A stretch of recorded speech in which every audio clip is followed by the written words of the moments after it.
Well, thank you everyone, and welcome to this session on prototyping for business apps.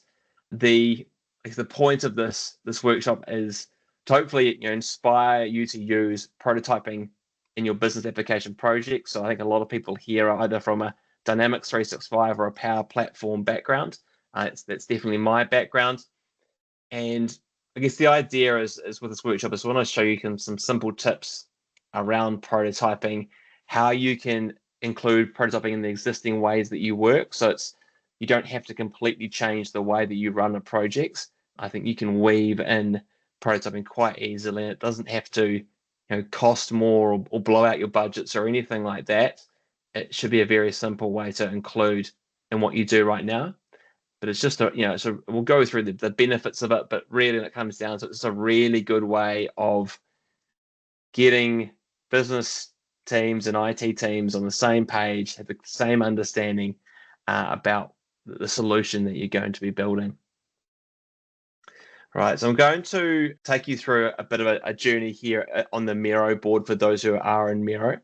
For those who are not familiar with it, basically how it works is I will be guiding you through a presentation, and then we'll stop at different points and you'll be able to interact with the screen as well. So basically, as I go through it, it'll drag you along with me. But sometimes, for whatever reason, you may not, you make it lose your way. So you can move away from me on the screen if you know how to and if you want to. So if you stray away, you can, down the bottom, you'll see a little bar with return to Hamish, and then it'll bring you back to what I'm looking at. And then if you leave the presentation altogether, at the top right hand of your screen, you'll see a join button. You can click that to find me again. So if anyone gets lost and is not seeing what I'm showing on the screen, just let me know. And even in the chat, if you get completely lost, just let me know. I can see we've got about 10 people in here at the moment, so that's pretty good. And you'll see a whole bunch of people's cursors whizzing around. If you want to turn people's cursors off, there's a preferences button at the bottom as well, where you can click that to turn them off. Okay, so first of all, just want to do a really quick warm up. I know Miro can be quite new to a lot of people, and what I want you to do here is grab one of these little dots, and I want you to drag it onto the line to where you think you are in your ability and level of experience with Miro or any sort of digital whiteboard, really. There's Miro, there's Mural, there's FigJam, there's a whole bunch of different types of digital whiteboards. Microsoft obviously have their own version as well.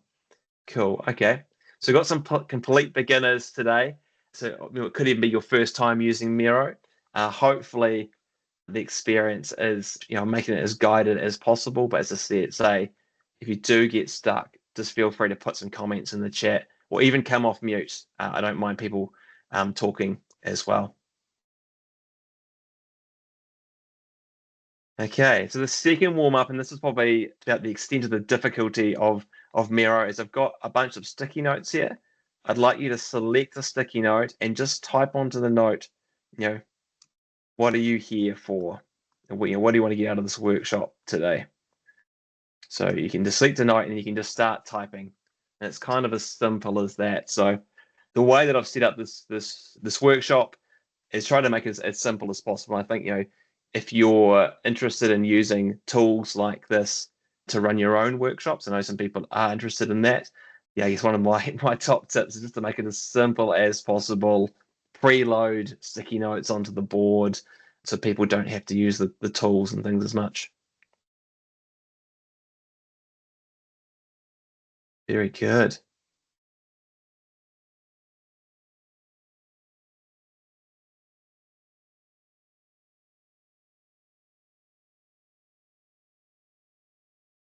So I'm just going to read through a few here. Different ways of working. My boss said I should attend. Great reason.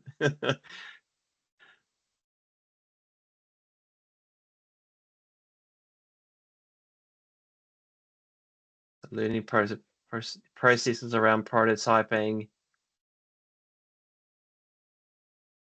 the ways of discovering, gathering requirements. to how to formalize with clients. Yep, that's some of the kind of times it can be actually hard to get your clients or your stakeholders to buy into the prototyping process as well. Okay, all right. Well, thank you, everyone. I think we're all here in a good space, and hopefully I can deliver some insights for you today. Just before I get on with this, I will just introduce myself. I have been working with Dynamics 365 and I guess the Power Platform, since the Power Platform is the technology under Dynamics 365 for over 15 years now. And I've come from a developer background, and I was a practice manager at a company here in New Zealand for a while, and then decided to go out my own and start my own company. And where I've kind of really fell into this thing called design thinking. If people follow me on social media, and I talk a lot about design thinking, and I'll talk a bit more about why that is. But prototyping is one of the core activities or things that you do in design thinking. I think it has a really valuable place when it comes to business applications, and fills some of the gaps and some of the challenges that I've had in my consulting career as well. And so over the last few years, I've really specialized myself in Power Platform design, and really just trying to get these business and IT teams to have a common understanding. I think we're on these projects, especially as I guess with the Power Platform coming in, and we're designing and developing more bespoke type applications rather than the Dynamics 365 applications. I think closing that gap and getting a common understanding is really important, and prototyping is one of those things that does that. Okay. All right. So on the next page, I'm not sure if people might be. Is everyone viewing a picture of these 4 squares and different diagram? You might need to click the button down the bottom to follow Hamish again. Not sure if I can bring you all to me or not. So on this page here, I really like this picture. I think it's a really good example of how people think, and I see this all the time, right? So you'll be in a workshop or a meeting, you're discussing different ideas, and often a lot of the time people do have completely different visualizations in their head of what they think the solution is. And we'll all say, yep, we all agree, and we all think we're on the same page, but we're actually not. And then it's not to actually get visual and start drawing or creating a prototype or whatever that you realize that you're not on the same page. And so prototyping is getting visual is a really great way of making sure that you all are literally on the same page and have the same understanding of the requirements or the solution that you're trying to design and build. I just see there's a few more people have just joined the meeting the last few minutes. For those who want to join, I'll just put the Miro link back into the chat again if you want to participate with us.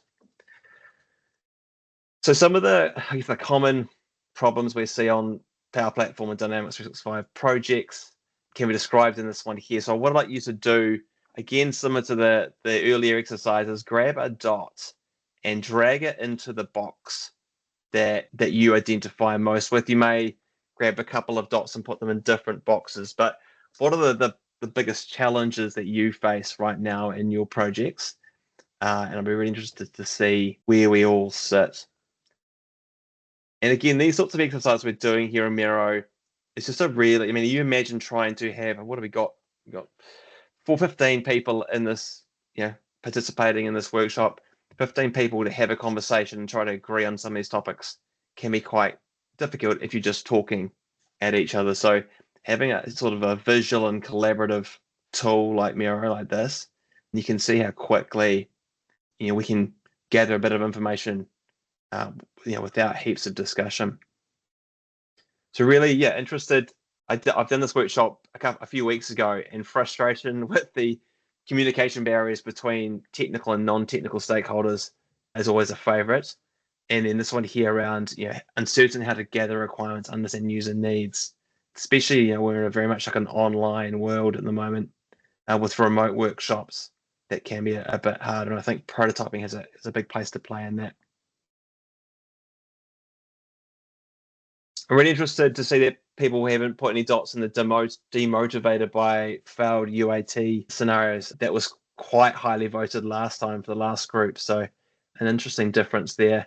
And it depends, I guess, on how you run your projects, right? If I think traditionally we'd always, some of the end users wouldn't see the solution until it got to UAT, which makes for a very tricky UAT period if we haven't quite met their needs. And so the whole idea with prototyping is bring it in nice and early.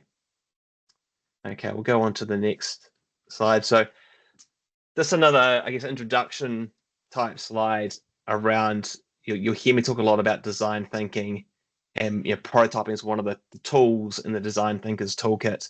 So it's, I guess, basically the main tool, I'd say. And the reason I love this diagram and the way that design thinking approaches problem solving is that it's very much aligned with how we are trying to build or develop our business applications. We want to make sure that our business applications are technically feasible, so we can actually build the solution with the technology that's available. So whether it's Dynamics 365 or the Power Platform, is that the right technology set, and can we build what we need to?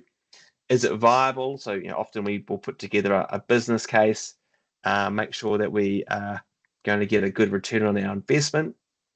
And in my experience, we do the technical feasibility and the business viability quite well in our projects. But where I feel like we fall down sometimes is that we don't always bring in the desirability and the user experience side of things into a project until it's too late or it's not really a focus. And so design thinking is really about starting with the human, or the users of this application that we're building. Start with them first and start with their needs, making sure we're building something that's desirable, and then bring in the technical feasibility and the business viability. And that's kind of what gives you that sweet spot in the middle. And I think if we look at project failure and business applications, it's probably quite well known and quite common for projects to fail because of user adoption. And that's where we don't have that desirability for those applications. And often I find that a business application is being led by a manager or a leader in the organization.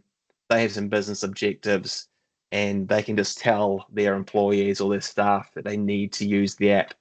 And I think we need to probably go from a different point of view and go, well, how can this app help those people do their jobs? Right. So a couple more definitions before we kind of get into the meat of this. Prototyping as a definition, as I said, it's a well-established technique, and it focuses on the end user. So going back to our design thinking diagram we had before, we're focusing on who it is, the people that will be using the app, and we are gathering feedback from them early and often. So it's really key that we get end users involved from the very start of the project when you're first gathering the requirements. And a prototype as a thing or an artifact is basically anything that gets the idea from your head. So if you're going to go back to that picture I showed earlier with the people with the 3 different images in their head, get that idea into an artifact that everyone can experience. And when they experience it, they can offer feedback on. And that experience could be simply looking and viewing an object, or it could be getting hands-on and interacting with some software. Okay, so I'd like to also just kind of gather from you, what is your prototyping experience? Just so I can get an understanding of where we're all at. So again, take a dot, and I've got 3 scales here. So I'd like you to put it, somewhere along that scale of where you are. I find this one absolutely fascinating, especially around the self-train versus employer train. I feel like in the space that we work in, if you're a consultant or someone who works with business applications and dynamics, the focus for training seems to be on the technical side of things. So how to configure dynamics, how to write code, how to technically do things, and not a lot of focus on, I guess, these softer consulting type skills, which kind of shows up here. And this is from what I'm seeing, this is a pretty familiar scatter of dots along there. Really interesting to see that the people are more down the end of the never use it in Power Platform projects. And when I mean Power Platform, I'm also talking about Dynamics or essentially any business application. But really interesting to see that not a lot of people use it. I'm definitely trying to get more to the end of every project we use it. And I think as we go through this, you might find that you may be using prototypes in your work. You might just not know it. That's some of the feedback I got from a previous session. All right, we'll move on. Thank you for interacting with that.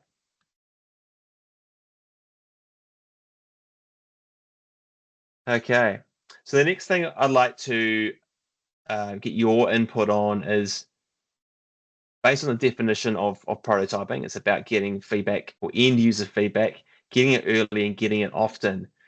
And I just wanted, for you to reflect on, and this is really trying to drill home the importance of prototyping. But I'd like to write down on your post-it notes and here, what have you noticed that when you focus on end users early, get them involved early, and gather their feedback and implement it, what typically happens with the project?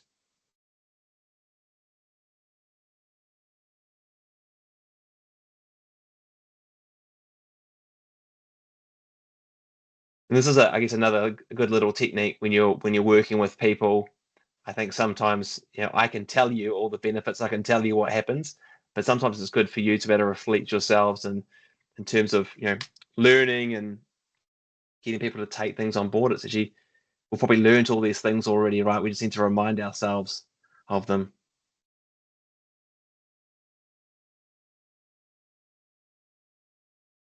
So less scope creep, better understanding, a realistic view of the product at the end.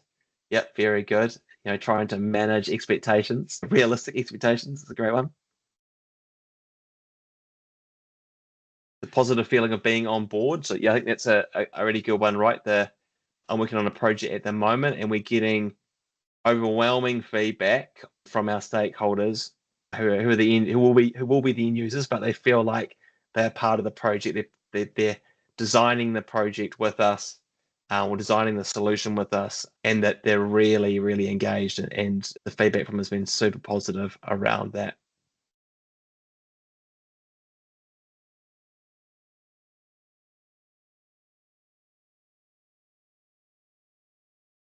Interesting one around can't iterate too much disagreement between users and different needs. Yeah, sometimes you do. Yeah, it can be if you have heaps of stakeholders involved, it can be tricky to get everyone on the same page. All good, thank you. UAT runs smoother. Definitely, I find if you get them involved early and often, UAT training, all those sort of go live, onboarding, user adoption, all of those things further down the track, are a lot more successful. And then you this whole thing of avoiding costly rework. So I don't know how many times I've heard about projects where they get to UAT and they've got to do a whole bunch of rework because it wasn't suitable for the users. So yeah, I think avoiding that rework is a big part of it as well. All right.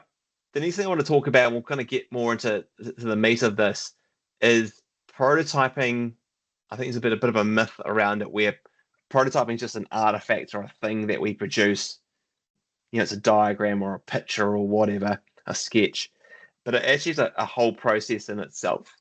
I think it's really important to make sure you include all these 4 steps in your prototyping process, and then these are just repeated over and over again. What I find is that it's really important to first of all focus on a question. So what are what questions or what are you trying to learn? And it could be something like, what are you most unsure about in terms of user needs or something. But basically you want to start with the question to help frame up what you're going to prototype. And then based on what your question is, then you can decide on what will I prototype to help answer that question, and that'll be something tangible that you can test with users.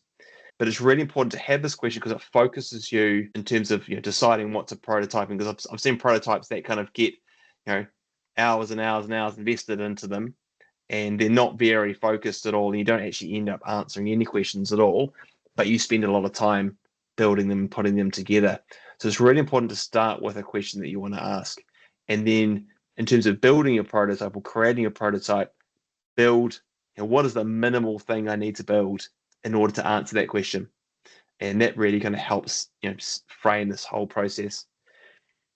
Once we've built something, then we want to test that with our users and get feedback from them and learn.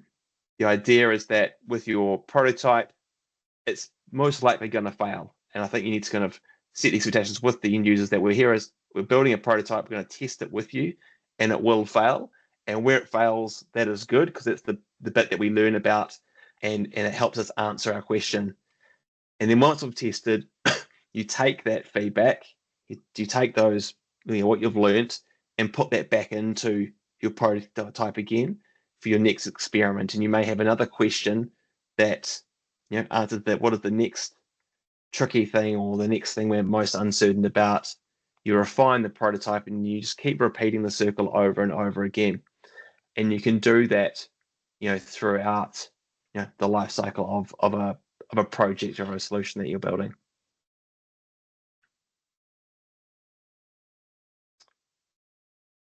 Right, so just to maybe bring this to life and give some examples, these are some of the ones that prototypes I've used in a recent project, and just give you examples of what a question may be that you may want to get answered, what that prototype might be, and then how you might test that prototype. So the first example is maybe, and this is kind of around business process flows and the way that people work. So does the flow of work make sense to the users? So how they use the solution and the way that it flows, does it make sense? Will it help them do their job? And a really good prototype of this is simply a business process diagram. It's a nice visual way to plot out step by step what that flow of work looks like. And then to test it, a really way of testing those is to get some real world scenarios from your stakeholders, real data, and you just kind of step through, you play it in a workshop and you step through, you discuss each step through the process on the diagram and talk about the scenario and does that process make sense? And what you'll find is that you quickly see if there are any gaps in the process. Maybe you're missing some requirements. Maybe the handover between one person to another person doesn't make sense. You'll find all sorts of different things there by that simple prototype. And I made a comment earlier on around, it looked like a lot of people aren't using prototyping in their projects, but I think a lot of you probably will be doing business process diagrams. And it's then how do you take that artifact as a prototype and then test it and kind of take it to the next level and use that as a tool for learning more about how that flow of work affects the users. So that's one example. Another one is, and I will show some visual examples of these as we go through. But another example is, what information does the user need to see in their app or their screen or whatever they're doing? And a really simple way of doing that is to just add some squares or sticky notes onto a page. And I'll show you what that looks like in a minute. But basically, you can test that by having a workshop similar to this on Miro, and you get users to arrange those sticky notes or squares on the page in their order of priority. Another question you may want to ask is, will the user find the UI elements useful? So maybe you've come up with some ideas for some UI elements or concepts, and you want to see if they resonate with the users. And those could be as simple as some rough sketches or some wireframes. And you can do a test, which I'll show you later. There's different variations. One is for them to tell you what they like, they wish, or they wonder about it, or what they don't like, or what questions they have. And I'll show you a test about how that looks like. That's a really useful way of gathering feedback as well. And then the last example is, around user experience. Is it intuitive? Is it fast? Can they do what they need to do with it? And this is here where you may need to go into a bit more detail around your prototype and configure something. You're using your low-code solution. So configure a model-driven app or configure a Canvas app or whatever you're trying to test. In this one, to test it is watch the users using that prototype and observe what they do. And what you'll notice is that when you observe someone using something, you'll observe completely different things compared to what they tell you about it. So I think it's always good to get some sort of observation tests in as your prototype kind of moves to more of a high fidelity prototype and gets more detailed.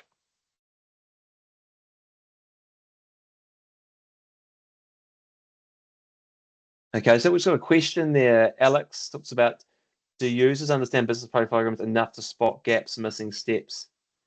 I've walked through business flows and workshops and got total agreement, but when implemented, the users raise that they are missing steps, decisions. That's a really good question, Alex. What I find with business process diagrams is that, yes, you walk them through it and they go, oh, yeah, that all makes sense, perfectly clear. And what I saw with these testing these prototypes is that in a project, if I've got a business process diagram, I'll test it more than once. So I'll do a high level, generally does this flow make sense? And they will go, yep. But it's when you bring in real world scenarios and real data and go, okay, give me a scenario, start to finish through this process. And if you take, half a dozen scenarios or more and play them through that process, that's when you can get unstuck really quickly. And that's the way, I think, the way that you test these things is really important as well. So hopefully that makes sense, but I've had a lot of success with using real scenarios and real data and playing them then through that process. That's the way that you pick out the gaps. I've definitely experienced what you've experienced, where if you just show them the diagram without being scenario based, they'll just agree that it looks fine. And then once you start building or getting into it, it falls down. But I will talk a bit more to that one as well a little bit later. Okay, so here's an example. I just really want to show you that prototyping can be super, super simple, and it doesn't have to be complex. It can, this here is basically a 5-10 minute exercise that you can do with a bunch of stakeholders. And it's the example of what information does the user need to see. And let's pretend, we're designing the account form in Dynamics. This also works really well for dashboards to start designing what your dashboards look like. And the exercise here is we're going to use, or the prototype we're going to use is squares or sticky notes on a page. And we just simply get the users to arrange these sticky notes on the page in order of priority. And so you can either get people to interact with these and drag them on themselves, or often if your stakeholders aren't familiar with Miro, I just facilitate this and we just have a discussion and we just go something, maybe the account information is the most important, so it goes top left. Address is not really that important, so maybe I put it down the bottom here. We're a customer services team, so cases should be front and center, as well as the contact history. And then maybe our contacts aren't that important, but we still want them near the top so we know the people who belong to the account form. And then you may have other blocks of information or data, but it's just a really simple and easy way to get people to visualize what would be on their form. And as I say, you can do that for dashboards. It works really well for that as well.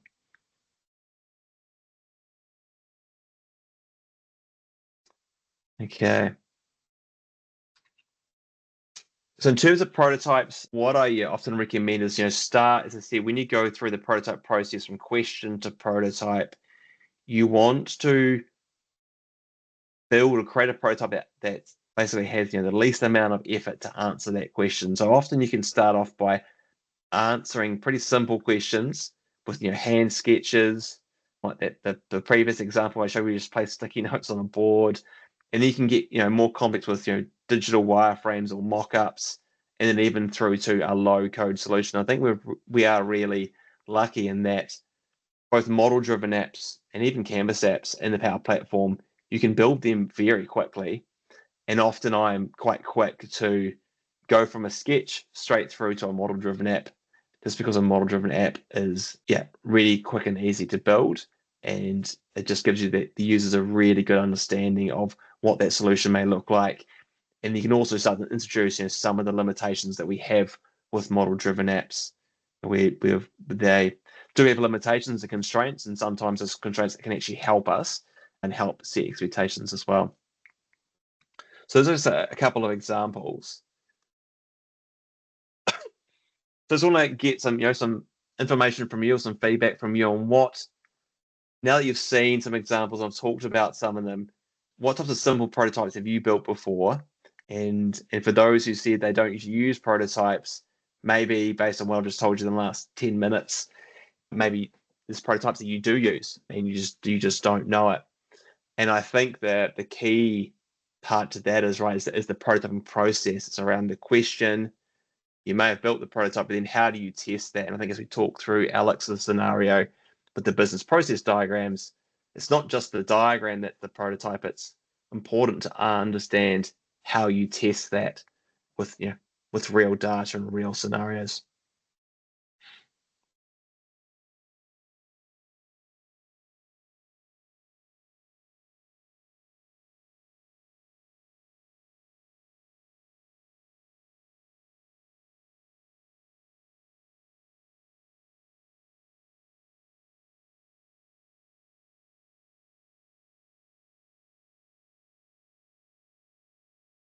Right. So yep. So good examples there. Sketches, building apps and Canvas apps and model-driven apps.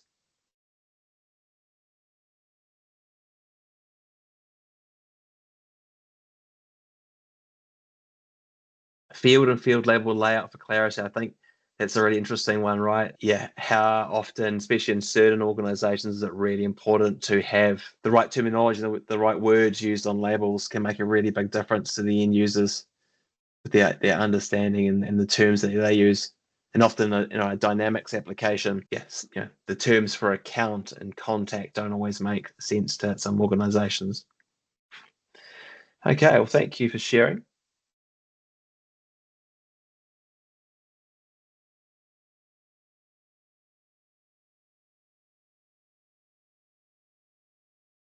Okay, I'm just trying to go through to the next frame. I think.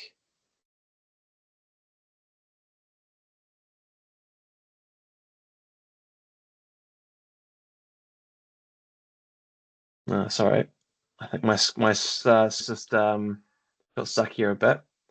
Just going to restart the presentation again. Just give me a second.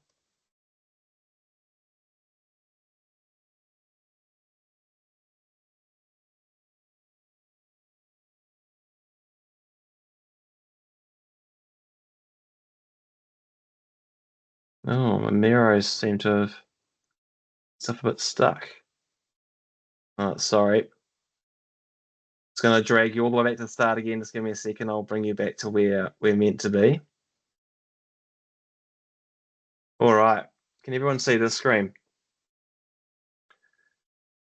So as I was preparing for this event, I did reach out to a few people and ask them, what are you expecting from this workshop? And someone did mention that they were interested in understanding how do you kind of create, I guess, prototypes that are going to look like model-driven apps or look like Dynamics.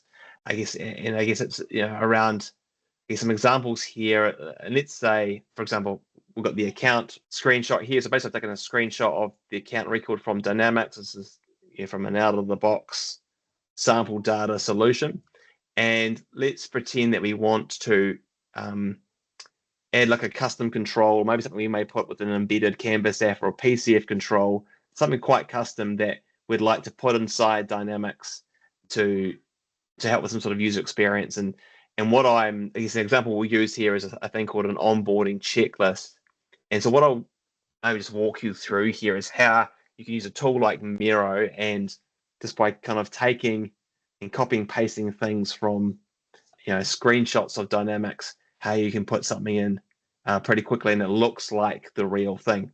So What we're going to do here is I'm going to remove the whole column with primary contacts, and we want to replace it with this thing called this onboarding checklist, and that'll be, I'm thinking, like a little canvas app that's embedded, and you just tick the tick boxes as you go through, but there may be some more kind of data and things behind the scenes. So what we can do here is, as for those who are, you might need to kind of go back and see my screen that I'm sharing on Teams to see this. But what we can do is we can use some of the shapes and tools within Miro to modify a screenshot and start to, building ourselves a prototype fairly quickly. So what I'm going to do is I'm going to give myself a shape, and I'm going to kind of remove and basically a whole column from here. So I'm actually going to remove all this. And what I'm going to do, how I'm going to do this is by putting a box over it, and I'm going to set the color. I'm going to choose a new color. You've got this kind of color picker here in Miro. So I'm going to do the color picker, and I want it to be the same as the background of the form. And so that would change the color there. And then I'm going to remove the border as well. So all of a sudden I've just removed that kind of part of the form from the prototype. What I've also done here is I've grabbed I guess a screenshot of the billing section from the account record, which is on the details page. And what we'll do with this is I'm going to bring it across here. I need to bring that to the front. I'm going to bring that, I'm going to put that on top of here. So I've got myself a nice little section with those nice curved edges, and it kind of looks like a model-driven app. And then what I'm going to do is then put another shape on top of that, and like so. And then for that shape, I'm going to change the fill to be white, and that essentially looks like I've removed the white space from that. Remove the details from behind it. And then what I'm going to do, actually, I might have to stop sharing my screen here quickly, is that when I have the full toolbar in Miro, so if those are watching my screen on Teams, you'll see here I've got a wireframe library in Miro, and so a lot of the whiteboard tools have this. And then we can say, let's drag some wireframe components on here. And let's say I want to put on a list. So I'm going to drag that on. I'm going to zoom in. And for that list, I want to resize it. And you can do little things like, I want to change the flag of this icon to be a tick. I can change the color if I want to. I can call this item 1, or you can call it whatever you wanted to in your checklist for onboarding. Change the icon for that. And then I also may take put a bit of text in here. Oh, sorry, that went away. Text, I'm going to kind of call this onboarding checklist.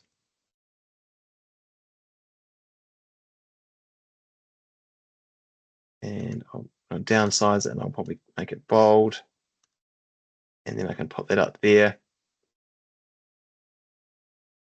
And then if I kind of zoom out here, we start, it looks a little bit odd, a little bit out of place, but it's very similar to Dynamics and or model-driven app styling, and it looks like it's part of the application. So it's a really good way to help users view the application or the solution that we're building, and put together a concept really quickly for them to evaluate and to look at, without having to kind of fully build this, because this sort of onboarding checklist would probably be, if we wanted to make a dynamic list of items, it would have to be a custom PCF control or a custom Canvas app, and you wouldn't want to put the effort into building that without kind of validating it first with the users. So there are a whole bunch of tools here in Miro that you can use around diagrams and wireframe as well. I use a lot of those most days. All right, I'm going to go put you back into presenter mode again. Unfortunately, I think it's going to put you all the way back to the start, so just give me a second while it drags you back and forth. Here we go. Okay, hopefully, has that brought everyone back to me again? I think it has. Okay, so to kind of start wrapping this session up, we talked about that process of the 4 steps. The kind of the I guess the third and fourth step is really around testing and collecting feedback as well. And so this is collecting feedback is a really important step. And I think to not just test with your users, but actually kind of start to kind of formally document that feedback so you then can put it back into your prototype, but you can also then, I guess, replay back to your users. These are the things that we've added to the prototype based on your feedback. These are the things that are going to go into the backlog, for example. So one of the techniques I use is if you have a Miro board like this and you've got some prototypes, visual prototypes sitting on the board, you can use, I guess, post-it notes to get people to give you feedback. And I guess using this sort of method by getting them to say, what do they like, what they dislike, what questions they have, and what ideas they have, kind of gives you a kind of a balanced, I guess, gives you prompts for feedback for the users, and then kind of gives you a balanced view. They're not telling you just what they like or what they don't like. They're telling you kind of across a few different areas. And this feedback tool is also really useful because it's quite versatile. But by getting people to give you feedback via sticky notes, you kind of avoid those scenarios where if you're in a workshop or in a feedback session where if it's just people telling you your feedback, there'll be one or two people who kind of dominate the conversations and you probably won't hear from other people. So allowing people to spend time in silence giving you feedback by writing on sticky notes is a really effective way to making sure you get feedback from everyone, not just those who are loudest in the room. And so what I'll do is this show you a quick example of a project that this was a few years ago now. We were building a power app for a construction company, and they install these things called piles into the ground. And these are piles that basically the foundations for buildings, and they basically screw them way down to the ground and they put a building or structure on top, and that holds the structure steady. And as part of this process of putting these piles in, they have well, as you can imagine, a quality assurance process that's quite thorough. And what they were doing is, had pen and paper, and I had a paper checklist, and they were ticking off for each pile. They'd tick off a series of kind of QA checklist items. And you can imagine if you're out in the rain in the mud, paper becomes a bit useless, a bit hard to manage. So they wanted a digitized solution for that. And a power app is a really good way of turning that kind of paper process into a digital one. So what we did for that was, oh, sorry, it's not quite what I expected. I'm going to stop sharing the screen again. I'm just going to zoom out on this. So you may want to kind of go back and look at Teams and what I'm sharing. But what we did here was we kind of combined a whole bunch of prototypes and then got them to give feedback as well. So here we can see an example of a process map, and I've split that kind of process map into different kind of features along the top, and then along the side I've got the different people interacting with it for swim lanes, and then the different solution components as we started to design what that solution looks like. And then what we did, and probably to help with Alex's question too, is around how does we know that the users don't agree, don't just simply agree with the process. If we have screenshots that align and different prototypes that align with the process, we can then actually help the users understand and help test the process. As we're doing this step, we're looking at this part of the app. And as we look at this step, we're going to click this button in the app, and it's going to do this thing. So by combining these two types of prototypes, it's a really good way to test them together and spot gaps. And then the feedback component of it is we give people a chance to kind of work in silence and to use the like, dislike, questions and ideas, sticky notes on the right-hand side, use those and place them over the images or over the process to give their feedback as well. And what that gives us is, I guess, really avoids that quite ambiguous or vague feedback that you get where maybe someone's talking about a certain part of the app, the prototype, and you think they're talking about something different to what they're actually talking about. And so it's just really making sure that this bit of feedback is specifically talking about this step in the process or this part of the wireframe or whatever. And it's just again, another tool to make sure that we are all on the same page, but making sure that our feedback is added to the prototype itself. Okay. So I'd like you to kind of, I'll leave you, you can always come back to this board and take a look at this further in detail. There's a lot on here, but what I'd like you to do is kind of experience what that sort of feedback giving is like. Again, I'm sorry, I'm going to jump you around a bit here on the Miro board. It doesn't seem to like me to go directly into an activity.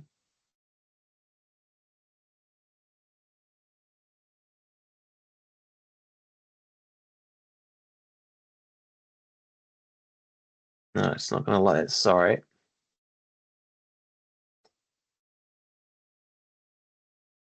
Sorry while I jump you around.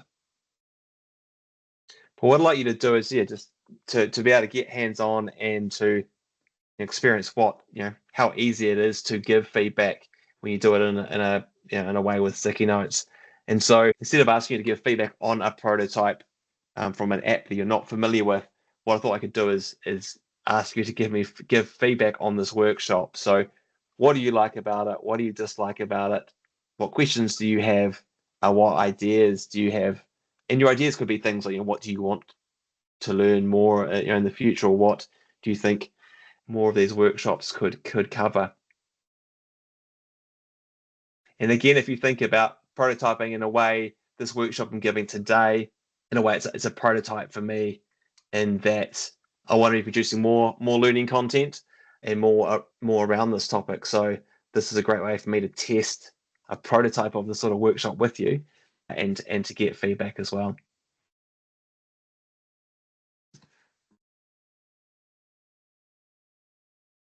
So I'll let you go at this for a minute or so, but very conscious of time. We're coming up to very close to the end of the session.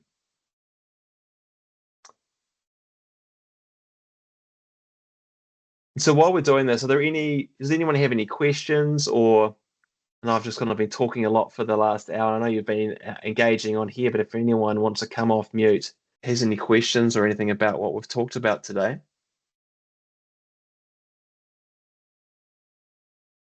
Hi, Hamish. It's Marcus from Scotland. Hey, Marcus. Hi. So yeah, I do have a question. So, I mean, I love prototyping as a concept, and I use it a lot. It's more like I've just fell into it because I realize how quick you can spin up prototypes in Canvas apps and model-driven apps. Both of them lend themselves brilliantly to prototyping, I think. But my question is more around, like, when does a prototype stop?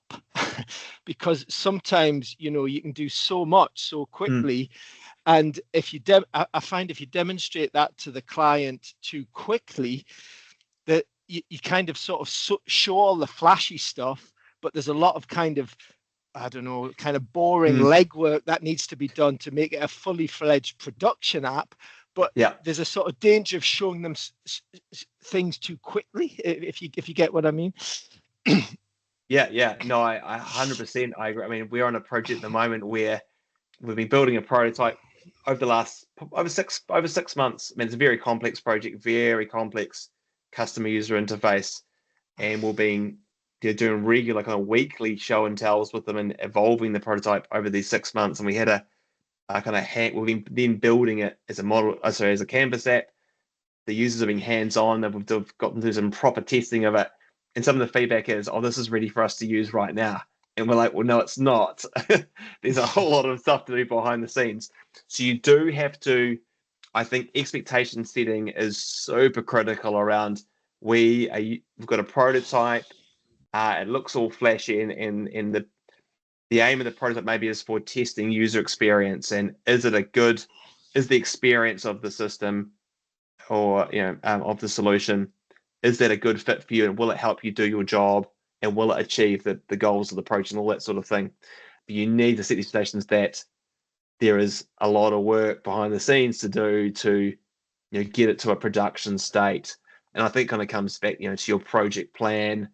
Maybe you prototype for so long, and then you have like a build or an implementation sort of stage where you turn it from prototype into a production solution.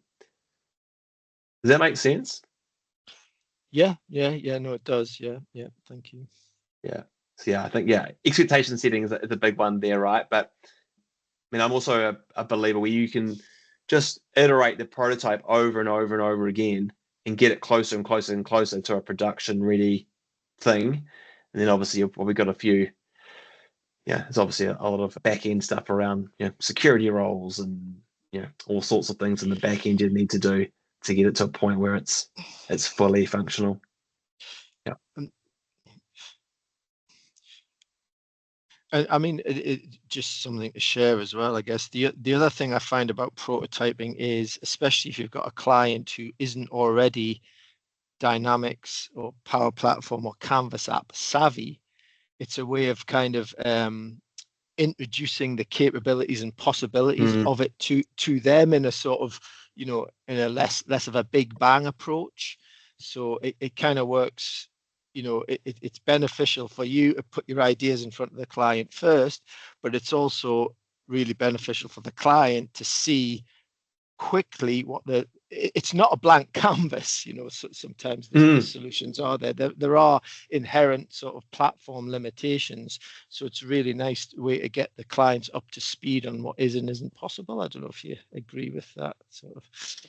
Yeah, no, I 100% agree with that. It's definitely one of the benefits, and it's so good to be able to show them, the prototype, and they go, okay, I want to, can it do this? And we'll say, well, no, that's a limitation of the platform you've chosen. Yeah, so it's a really good probably tool also for educating your stakeholders and your clients about what the limitations are, because there definitely are those limits to the Power Platform and Dynamics that we need to work within. But I quite like them because it helps us manage our scope, I think, in a way. Yeah. Cool. Well, thank you everyone for giving this feedback, and hopefully this is just a way I was trying to get people to interact and engage, and hope you can see that giving feedback in this way. I mean, as I say, we've got 20 people on this call. If you tried to have 20 people in a workshop or having a conversation around feedback and trying to verbally give it, you'd probably get 2 or 3 would give all the feedback, and no one else would. But here, we've got a whole bunch of sticky notes with feedback and ideas. So it's a really effective way to capture feedback really quickly as well. And so within a couple of minutes, I had all this feedback collected, which again would take a long time if you were just having discussions. Yeah. Right, everyone, I realized we are just over the hour. I'm happy to stay on and have more discussions and more questions for those that want to. But thank you everyone for attending. Thank you for being involved. This workshop does not work if you're not interacting on Miro. So I really appreciate everyone getting involved and interacting. It makes it a fun and engaging session. Definitely take on the bit about the Q&A. I do prefer to have a bit more Q&A from the audience. Obviously, this one probably took a bit longer than I thought it would. So we'll take that on board for next time. But thank you everyone for joining, and anyone who wants to stay on and have a bit of a discussion, I'm more than happy to do that. For those who don't, it's been great to see you, and hopefully we'll see you at another one of these.